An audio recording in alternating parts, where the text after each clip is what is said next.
Ikaw ba nag-i-struggle pagdating sa financials or may problema ka sa panggasto, sa pera? On this video, gusto ko lang gawin yung tuloy-tuloy, uncut, ano yung thoughts ko, ano yung naiisip ko, paano ko napapasaya yung buhay ko kahit hindi ako nakafocus sa pera or kahit kulang yung pera ko most of the time. Gusto ko ma-share sa inyo to, baka sakaling makatulong.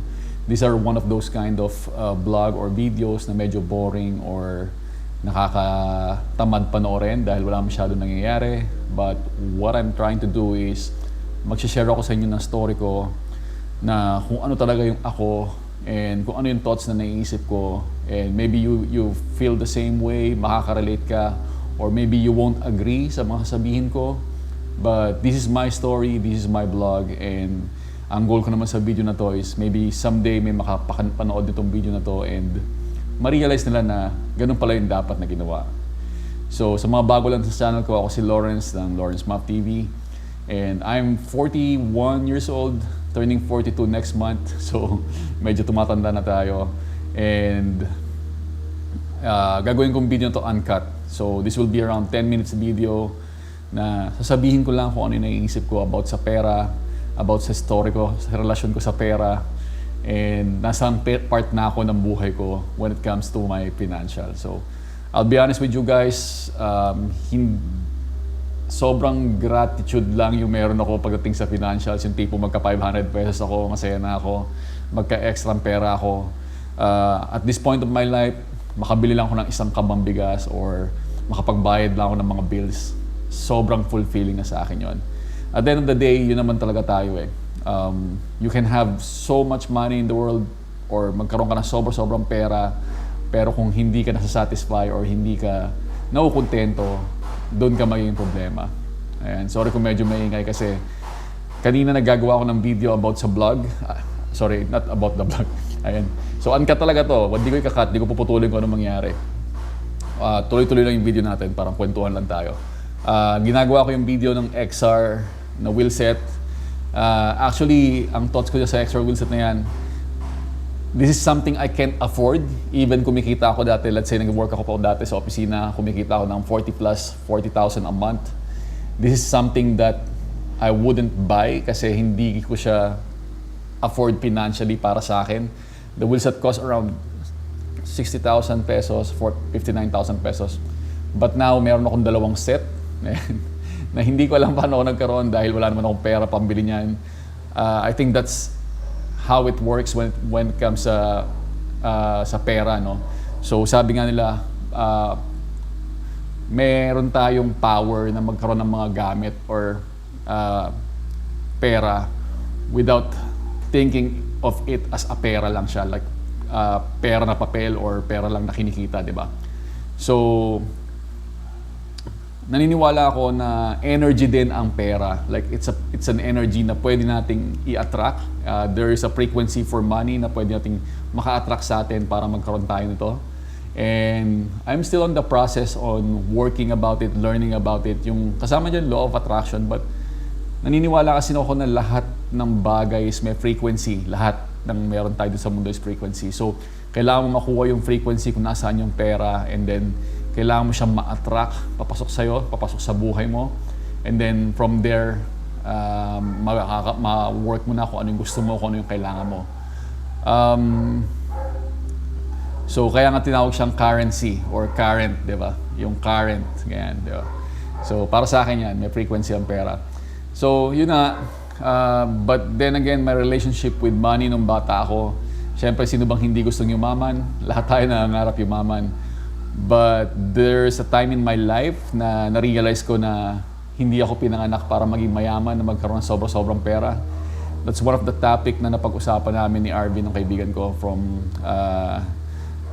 Guitar Pusher from Supreme Bikes yan. Nagpunta kami sa loob ng Ayala Alabang para sa isang mayaman celebrity na customer para ayusin yung bike. So sinamahan niya ako, and pag nakapasok kayo sa Ayala Alabang, ma-realize nyo na anak, mahirap tayo kasi lahat ng bahay doon, not in this lifetime, hindi ko alam kung paano nila na-achieve yung ganung yaman dahil sobrang laki ng bayan, sobrang yaman ka dapat para mapatira ka sa Ayala Alabang. So There will be a time in your life, or ako katulad ko sa akin, na inaccept ko na hindi ako magiging sobrang yaman, hindi ako makaka-afford ng sobrang luxury. And that's a good start for you to understand and for you to learn na hindi mo dapat habulin yung puro pera lang, no? So, the more na hinahabol mo yung pera, the more na nagiging slave ka nito para sa akin. There was a time na kumikita ako ng sobra-sobra, there was a time na kumikita rin ako ng sakto lang, and there is a time na halos wala akong pera talaga. So, ito yung natutunan ko. Ngayon, I'm really happy with the relationship na meron ako pagdating sa pera kasi hindi ako sobra-sobra pero nagugulat ako na may dumadating sa akin na hindi ko alam kung saan nanggaling or hindi ko alam kung paano nanggaling. Having that said, shoutout pala kay Fader Black. Regular viewer ko siya sa YouTube, and last night during our live session, so live tayo every Sunday, I think nag-super chat siya ng somehow medyo malaking amount ng pera. That is totally unexpected. So someone naniniwala sa akin, nag-send ng amount na ganon, na hindi ko naman kilala personally. And sobrang thankful, sir, kung nanonood ka ngayon, and I believe pinanonood mo itong video na to. That's the perfect example for me na dumadating yung pera nang hindi ko naman hinahabol. What I'm doing is nagla-live ako, nagbibigay ako ng something na useful sa buhay ng mga tao, and they appreciate it. I'm not selling anything na program or kung ano man lang basta-basta, but nagugustuhan nila yung binibigay ko, and they help me back in return. So nakakakuha ko. So sabi ko nga, you have to give for you to receive. Nothing biblical, nothing religious, no? Kung ano yung binibigay mo sa mga tao, kung anong energy yung binibigay mo sa mundo or sa universe, babalik din to sa'yo, no? So yun ang thoughts ko about doon. Keep doing the right thing. I'm not going to talk about karma kasi karma is a whole another topic for a whole another vlog, but this is something na about sa financial lang, pag-usapan lang natin yung sa financial. So 2 beses na rin akong nawalan ng lahat-lahat. Like twice akong nawalan ng lahat-lahat. Like wala akong pera, naglalakad lang ako, wala akong pamasahe. And recently lang, even damit, halos wala ako. So tinulungan lang ako ni Carla, yung partner ko ngayon, na maka-move on at makapag-umpisa ulit. And here we are. Sobrang laki na ng progress. Meron tayong bagong bahay dito sa Kawit na hindi ko rin alam paano ako napunta dito, but I'm really thankful sa kuya ko na meron tayong matutuluyan dito kapag umuwi tayo ng Kawit. And I'm now working with Supreme Bikes. Hindi ko rin alam paano ako napunta doon, but may mga pinagpipilian akong work before ako mapunta sa Supreme Bikes. Kaso nakita ko yung sign na talagang dito ako dapat, and sa paglipat ko sa Supreme Bikes, sobrang hindi ako nagsisi. Sobrang ramdam ko na nag-fit ako sa Supreme Bikes, and it's not just about financial, but the way na kumilos or the way na makipag-interact yung mga tao sa trabaho ko ngayon, sobrang okay. So yun, kung naman problema kayo sa pera, ang mapapayo ko is gawin nyo lang kung ano yung hilig nyo, gawin nyo kung ano yung gusto nyo, maniwala kayo na makukuha nyo yung para sa inyo. So you have to live with nature or in nature. So kung saan talaga kayo, gamitin nyo yung mga talent nyo, gamitin nyo yung mga kakayanan nyo. Pwede kayong gumawa, katulad ko, ginagawa ko is yung paggawa ng content, paggawa ng vlog, yun ang inaalay ko para makakuha ko in return. If yun talaga yung gusto nyo, then magiging successful kayo. If yun talaga yung para sa inyo. So, syempre, hindi naman tayo lahat. Kahit ako, hindi ko iniisip na magiging okay yung paggawa ko ng content. Hindi ko iniisip na magiging darating yung time na dito ako aasa. But, yun ang ginagawa natin ngayon. And so far naman, nakaka-survive tayo. And I can still see a lot of room for improvement and growth sa pag-ginagawa kong to. Kung problema mo yung pera ngayon or masyado mong wino-worry yung pera, siguro talagang kailangan mo lang sundan kung ano yung gusto mo, kung ano yung passion mo, kung ano yung nasa puso mo talagang gawin. May kasi nasabi nga si Ralph Smart na the universe will unlock its secret for those who follow their heart. So para sa akin, totoo yun dahil sinusunod ko lang yung ginagawa ko. Nung bata ako, hindi ko naiisip na itong bisikleta yung bubuhay sa akin. Gusto ko lang nagbabike. But now, ang ginagawa ko lang, nagpapakatotoo ako, binibigay ko yung magagawa ko, and here we are. We're blessed and punong-puno tayo ng papapasalamat sa mga taong sumusuporta sa atin and naniniwala sa atin. Isa pa yan, no? Maliit or malaking blessing, especially sa mga maliliit, maging grateful and thankful kayo. Kasi kapag na-appreciate yung maliliit na bagay, yung maliliit na actions na yan mapupunta sa malaki. So, hindi rin naman ibig sabihin na pag sobrang dami yung pera magiging masaya kayo. That's another story. Kasi kung totoong pera ang papaligaya sa mga tao, para sa akin hindi totoo yun dahil maraming tao na maraming pera na sumusuko pa rin sa buhay and hindi pa rin sila masaya. Marami akong kilalang mayayaman na tao na hindi ko kayang pakisamahan dahil hindi sila masaya sa buhay, and yung mga tao hindi masaya sa buhay, gusto rin nila maging malungkot yung mga sa paligid nila, di ba? So, yun pa yung isang reason bakit tumigil ako sa pag-chase ng pera, dahil hindi guaranteed yung kaligayahan kapag na-achieve nyo yung maraming pera. So, huwag kayong magkumpara sa ibang tao na maraming pera and masaya daw sila. Hindi. Marami kayong hindi nakikita sa mga totoong pinopost nila sa Facebook or sa Instagram or sa TikTok dahil hindi lang ganun kadali ang buhay. You don't have to post anything na success or anything na successful agad-agad. Just be calm. Stillness is the key. Kalmado lang tayo. Meron or wala.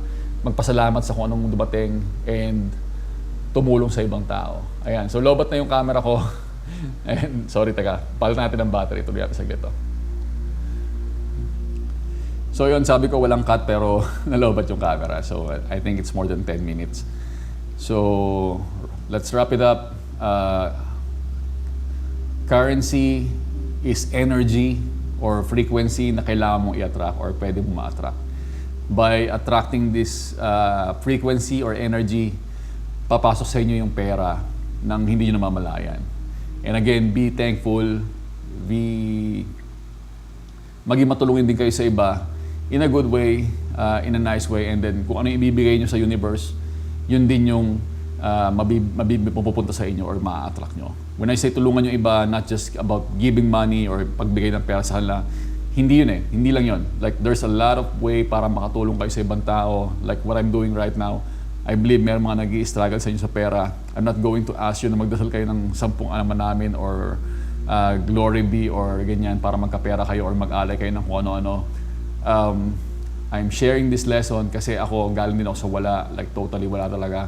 2 beses na ako nakabangon and right now I feel so blessed by the universe na binibigay sa akin kung ano yung kailangan ko.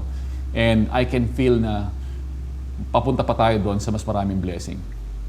Kung makita niyo ako na nagsisipag or nag-e-effort talaga, siguro hindi dahil sa chine-chase ko yung pera or hindi dahil gusto ko magkaroon ng maraming pera. Sinisipagan ko dahil may pamilya na ako ngayon, and syempre pag may pamilya ka na, you have to be responsible sa kanila. Kailangan mag-provide and kailangan mo silang tulungan din. Of course, hindi naman sa hindi natin kailangan ng pera. Everyone kailangan natin ng pera, kailangan natin kumita. So kung mag-e-effort ako ng konti sa paggawa ng content or kung ipupush ko ng konti yung pagtatrabaho ko, pagsisipag ko, it's because gagawin ko yon para magkaroon pa ng mas magandang buhay, mas okay na health yung pamilya ko. Kasi yun nga, when I say sa health, di ba? I want to provide good food kahit pamahal yung pagkain. Like ako, vegan ako. Hindi ako kumakain ng karne. Gusto ko makapag-provide ng mamahaling mga prutas dahil yung mga prutas natin medyo expensive. So, bakit mo titipirin yung pagkain kung sa ibang bagay nga gumagastos tayo ng sobrang mahal? Like sa bisikleta, ang mahal ng bisikleta natin. Tapos yung pagkain natin, titipirin natin. Siyempre, bigyan mo rin ng energy or frequency or value yung kinakain mo para in return, maging healthy ka, maging okay yung kalusugan mo.